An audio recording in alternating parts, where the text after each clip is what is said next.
እንግዲህ እንደምታውቁት ሁልጊዜ እንደምላችሁ አሜሪካ መሄድ ፍላጎት እዚህ አራቴ ላይ ወጣት ብለውብኝ ዛሬ ወደ ቬጋስ ለመሄድ ኢንተርቪው ላደርግ ነው።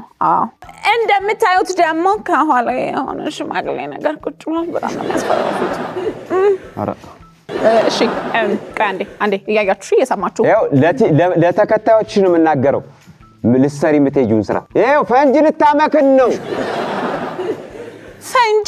ፈንጂ አምካኝነት ልንወስዳት ነው። በቃ እኔ ጋር ተፈትና እንደገና ተመልሳ ትመጣለች። አይ ያሉ ሁሉም ነገር ያሉ ፈንጂ ማምከን ካለብን አብረን ነው የምናመክነው ከነሱ ጋር እንፈታ። ለመሆኑ ፈንጂ ሲባል ምን እንደሆነ ታውቂያለሽ? መልካም ስራ ነው አይደለም?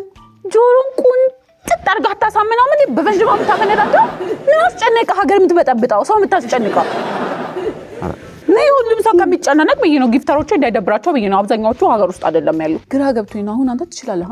ምን ይሄን ምን ማፈነዳዳት ላሳይሽ? አይደለም እሺ ተው በቃ ላሳይሽ። እኔ ከፈንጂ ጋር ነው እድገቴም ውልደቴም። መስለን ብዬ ነው። አሁን እዚህ እንዳለ የተቀመጥንበት እንዳለ ፈንጂ ነው፣ ቦምብ ነው። እኔ የሚረገጥኩበት ሁላችንም ያለንበት አጠቃላይ እዚች ጋር ብቻ ይኸውልሽ፣ እንደዚህ አድርገሽ ማምከን ካለብሽ ልጅ ታረጊና ይችን ምን አልባት ባይራል ሆኖ ሊያልፍልኝ ይችላል። ምንድነው ማፈንጃውን ነካው።